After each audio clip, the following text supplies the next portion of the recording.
So the ingredients over here are for the pastry itself then. So I have 250 grams of all-purpose plain white flour, 90 millilitres of cold water, 45 millilitres of olive oil. I have half a teaspoon of salt and 1 teaspoon of thyme.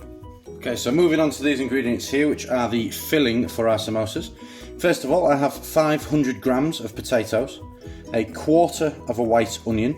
I have 100 grams of frozen peas. Then moving on to the herbs and spices, I have 1 teaspoon of cumin, 1.5 teaspoons of dried coriander, a teaspoon of fennel seeds, half a teaspoon of garlic puree down here, and 1 teaspoon of ground ginger.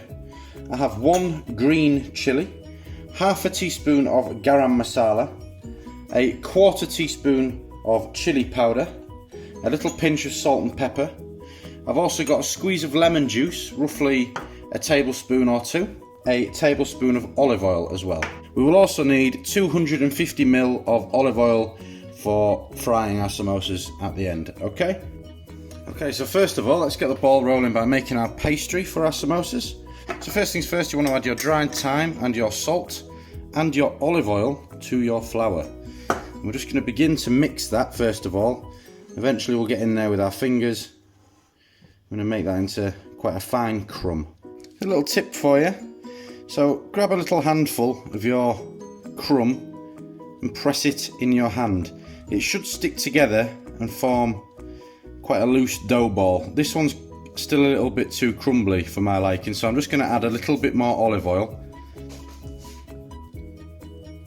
You see, this is more like it. So that's ready.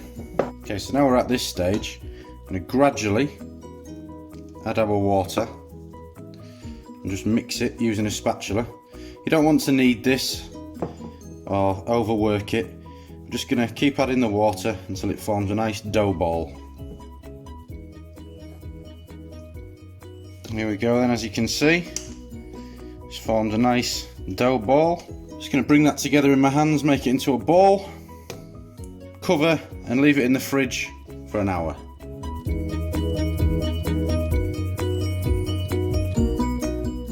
Right, so next, now that our pastry dough is resting, pop yourself a couple of pans onto the boil. Boil our potatoes. Going to pop our frozen peas into some water and just bring that to the boil. Okay, as well then, make sure you've diced up your onion nice and small, and I'm just going to do the same with our chilli as well. Okay, brilliant. That's just going to add a nice bit of heat to our samosas. So as you can see, then peas are at boiling point. Just going to take that heat off completely and just allow them peas to sit in there just for a couple of minutes, just so they nicely soften up, but we don't want them to go mushy. And I'm going to drain that water off. Okay, next job. While our potatoes are still boiling, turn a pan on to a medium heat and add your tablespoon of olive oil. We're just going to lightly fry off our quarter of an onion, our green chilli and our garlic puree. Just allow that to fry off lightly for 5 minutes. So after 5 minutes or so, when your onions are starting to go nice and translucent, just throw in your fennel seeds, work them in. Gives off a lovely aromatic smell. Just going to allow those to fry off again for another 2 or 3 minutes, and then just take that off the heat completely. Just allow them to cool. You can check your potatoes are done by stabbing them with a knife. These ones are done, it's fantastic. I'm just going to drain this water off then, pop the potatoes into a mixing bowl. So we're going to add our potatoes, excuse that steam. We're also going to add all of our spices, our salt and pepper and our lemon juice. Give that good mash up. Okay, that's all nicely mashed. I'm now going to add the contents of our frying pan, our onions, garlic puree, chilli and fennel. And then use a fork to get all that incorporated and evenly mixed in. Next job, we do the same with the peas. Okay, that's perfect. So these samosas are vegan as well. If you've got any vegans watching this, perfectly good for you guys to eat. So when everything is in here and you've got it all well combined and well mixed, set that to the side. We want that to cool completely. So next we're going to move on to working our pastry into our samosa shapes. Each samosa shape, by the way, is differentiated by the region that it comes from. We're just going to stick to the basic triangular samosas today. First of all, take 2 tea towels and just make sure they're damp. We're just going to place our samosa balls on here and cover them. That'll keep them nice and moist and stop them drying out. Next thing, make sure a little bit of flour on your surface, and also a bit of forward thinking, a little bit of flour on a board where we're going to place our finished samosa sheets. Okay, so take your ball of dough and we're going to separate it into approximately 8 samosa balls.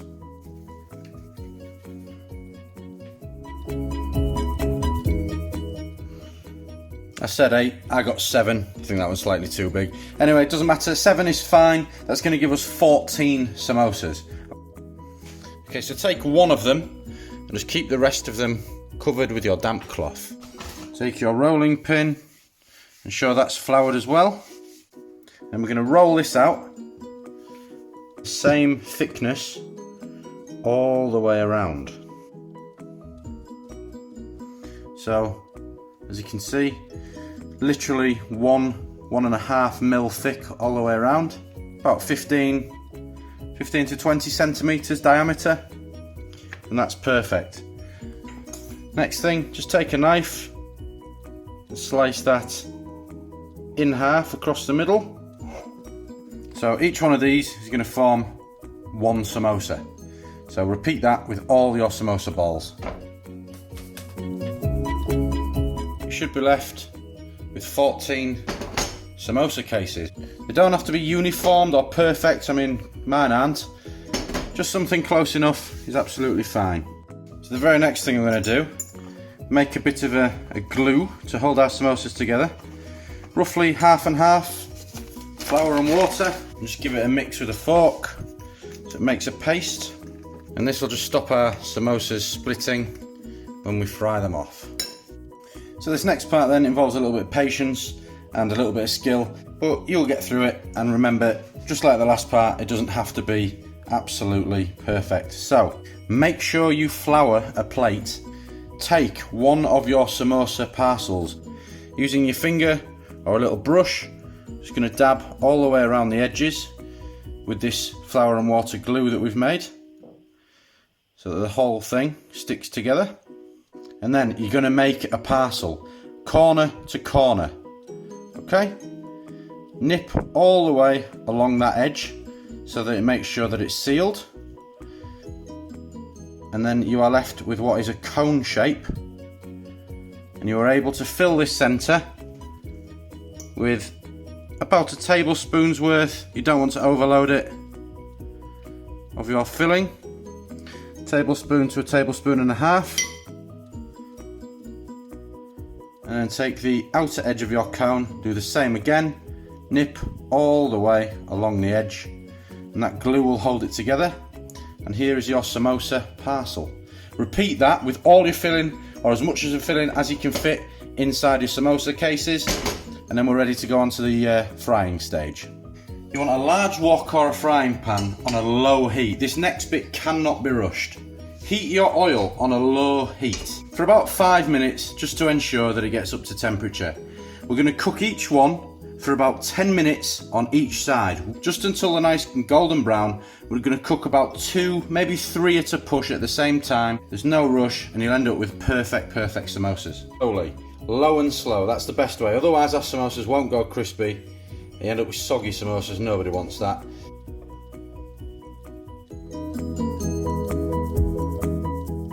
We're about 10 minutes in. Just going to give our samosas a turn over.